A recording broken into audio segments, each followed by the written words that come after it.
No caso da bateria, é muito comum acontecer situações de solo nessa forma como um todo, ou um trade de bateria, né, Cuca? Isso aí, o trade seria o famoso 4-4, 8-8. Às vezes você pode... Os solistas começam tocando o primeiro A, o batera improvisa o segundo A, os solistas voltam no B, o batera improvisa o último A, e aí repetição até o C. Ou também existe a forma do baterista solar o chorus inteiro, o solo livre, mas dentro da forma. Também existe a questão do cara, do batera, solar sozinho, sem a forma, sem o timing. Também é bacana. Mas eu, como músico, eu quero ser sempre músico, eu não quero ser apenas um baterista, eu quero ser músico, então eu quero tocar dentro da mesma forma que todos tocam. Seja sozinho ou em trade, dividindo o solo com outros solistas.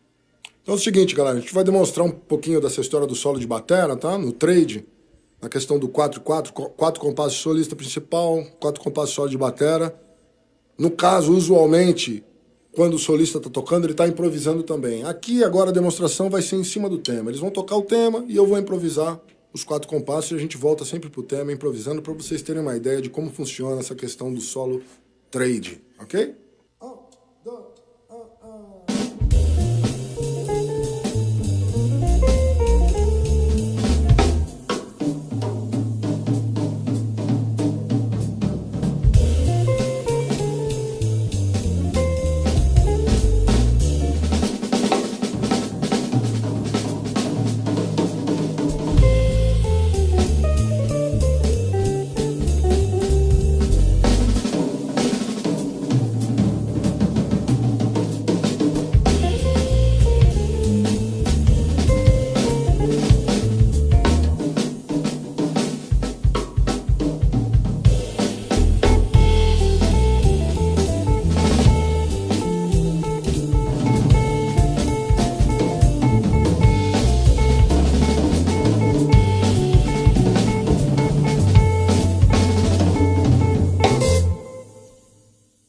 Bom, para solo de batera,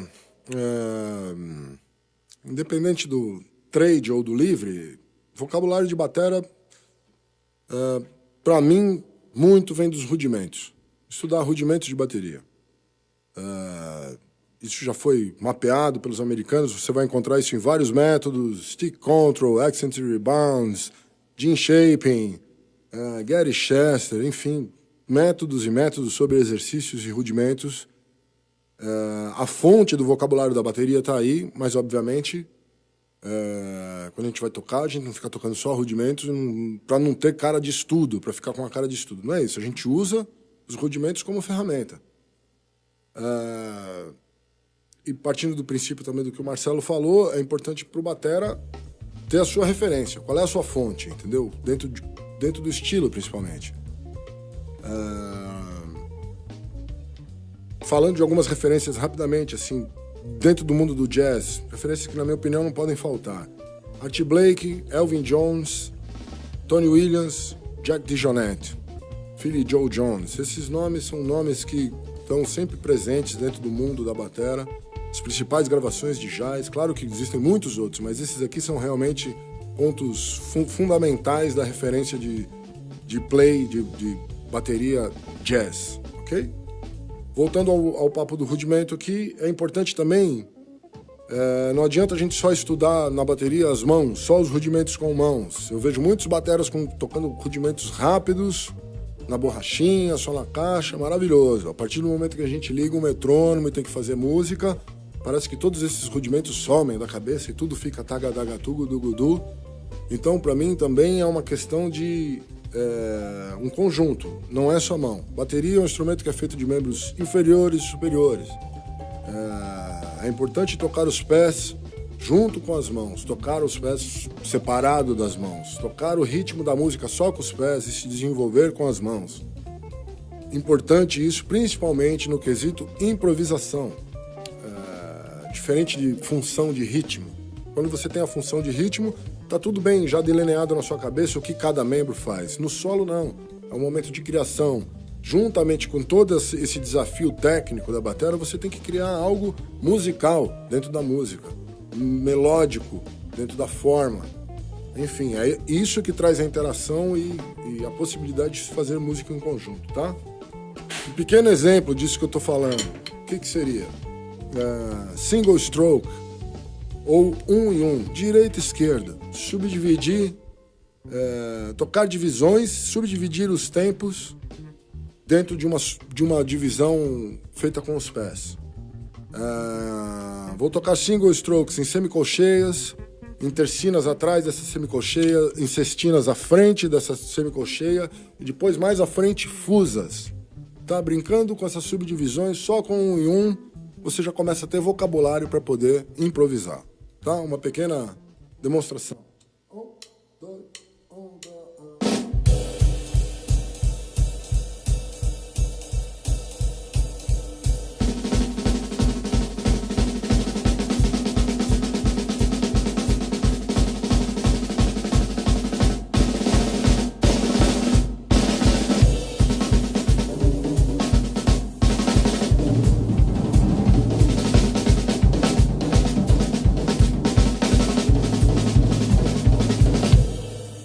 Enfim, nos pés eu fiquei tocando jazz, semínimas no bumbo, 2 de 4 no chimbal. 1, 2, 1, 2, 3,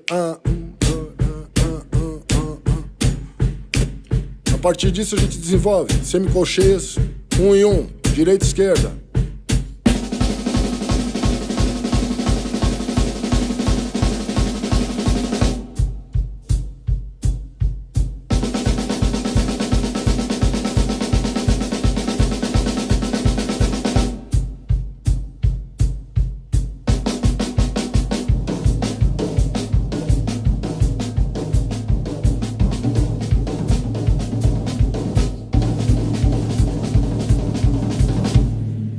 Certo? A coisa começa assim. É importante dominar as coisas simples para depois a gente tocar as complicadas. Ok?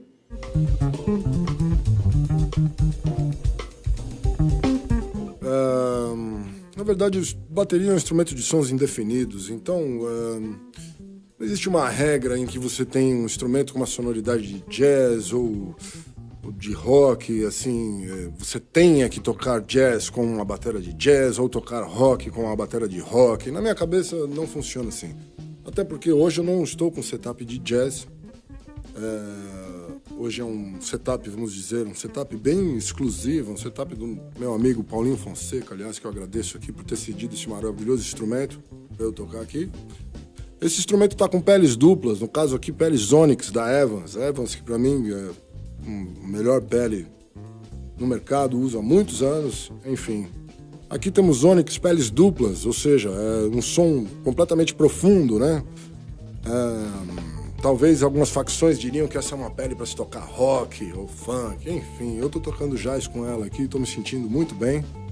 A questão para mim é... Obviamente, se você tem um instrumento com peles de filme simples, você vai ter uma outra dinâmica sonora. O que eu quero dizer? Eu quero dizer que quando você tem um instrumento com pele simples, se você quiser tocar realmente baixinho, você vai obter dinâmicas muito... uns harmônicos, né, completamente definidos num volume muito baixo. Então a pele simples te dá um range de dinâmica muito maior do que a pele dupla. Para mim, a pele dupla ela é uma pele feita para se tocar um pouco mais forte. A ação do som dela, ela vem a partir do momento que você imprime mais força. O som dela fica mais bonito, na minha opinião. Mas isso não é uma regra, isso não quer dizer que não tenha o som na dinâmica baixa também. Nessa questão sonora da bateria, a gente entra muito no gosto, ok? Dentro do mundo do jazz, eu usaria pele simples. Dentro de um mundo mais pop, um mundo onde eu tenho que microfonar peça por peça dos instrumentos, eu gosto de deixar o instrumento controlado. Aí, no caso, peles duplas são muito mais fáceis de você chegar num denominador. Ok? Baquetas Promark, baquetas tradicionais, desde o tempo do jazz até o rock. Enfim, baqueta para mim é de acordo com o tamanho da sua mão. Se sinta bem com a sua baqueta. Não é porque é rock que eu uso uma baqueta pesada, não é porque é jazz que eu uso uma baqueta leve. Enfim, Danny Chambers é um cara forte, grande e usa uma 7A, uma baquetinha fininha, tipo palitinho de dente. Enfim, e toca numa pressão absurda. Tony Williams tocava jazz e usava uma 2B, um cabo de vassoura. Então isso também é gosto, vai de acordo com o seu feeling, o seu sentimento e também a sua disposição de tocar. Isso é físico, né? Use uma baqueta que não machuque as suas mãos, que você possa tocar muito tempo e não machuque as suas mãos, né? Qualquer sinal de... Falando de bateria, calos ou coisas assim, na minha opinião, é alguma deficiência. Ou é tamanho de baqueta errada, ou é técnica errada. Diferentemente dos baixistas acústicos, calo na mão não é importante, não é bom, vamos dizer assim. É importante no som do jazz, nas baquetas, o quê? A ponta. Escolha a sua ponta de acordo com a sonoridade dos seus pratos, né? Existem alguns modelos, barril, gota e flecha.